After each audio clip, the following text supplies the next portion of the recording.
is a whirling psychedelic space at the edge of your mind where you can go anytime for creativity, problem solving, mental, emotional healing, and consciousness exploration. I'm talking about the remarkable space of the liminal dream. When you're waking up, it's hypnagogia. When you're falling asleep, it's hypnopomnia. We don't have time for hypnopomnia today, but in 5 minutes, I'm going to explain to you what hypnagogia is and how you can use this space between waking and sleep for creativity and problem solving.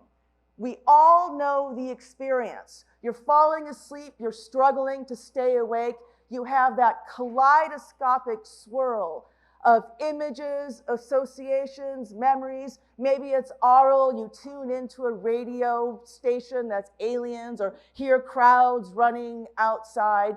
We all know this experience. You're awake and you're asleep at the same time. You're in dream space, but you can hear the clock strike 6. You can track the conversation that's happening in the room. We all know this. We tend to think about waking and sleep as binary, right? As 1, 0, on, off, white, black. But in fact, there's a continuity of consciousness, a spectrum, and you can fall anywhere along the spectrum of 1 part dreaming and 1 part awake. In fact, it's one of the 7 or 8 EEG states that we all go through every 24 hours.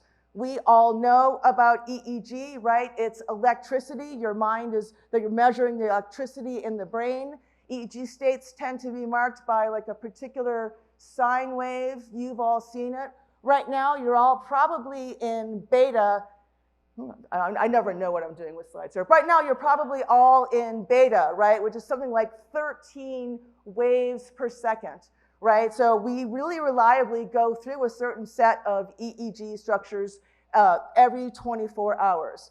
The thing about hypnagogia, which is, by the way, by far the shortest period of EEG that we go through, right? It's like 5 or 10 minutes without training.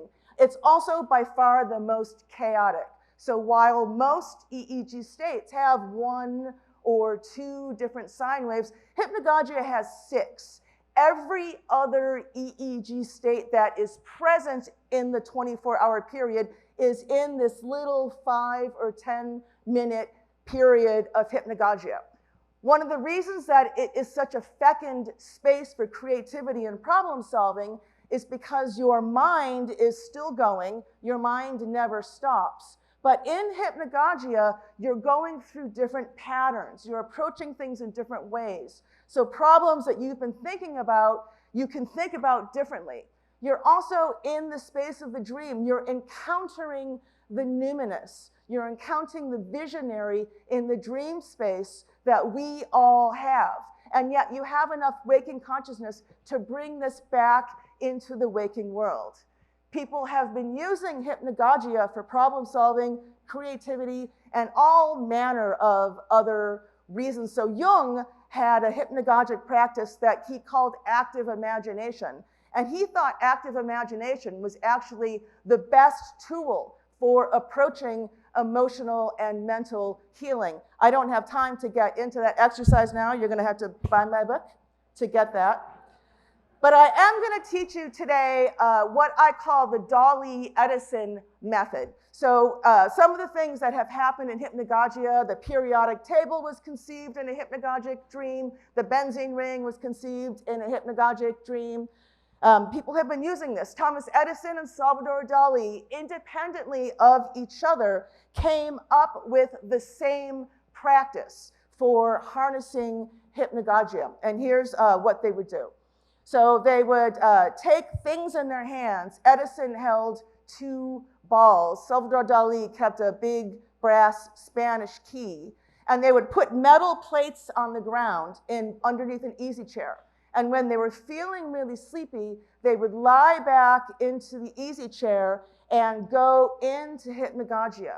And as soon as they were past it, as soon as they started to fall asleep, they would naturally let go of what they were holding.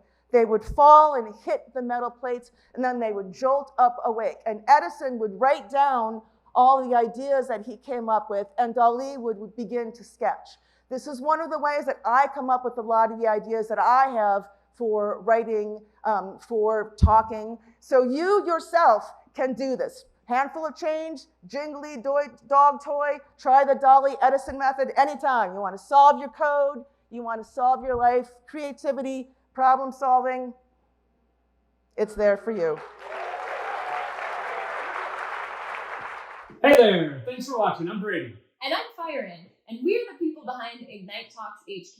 The speaker you just watched was in a race against time. Every Ignite Talk is 20 slides, and the slides change every 15 seconds, whether you're ready or not, so you gotta keep up. It's out of control. Could you do this? We think so. Follow us in the usual places to learn more about how you could give a talk. And don't forget to subscribe for more speedy talks.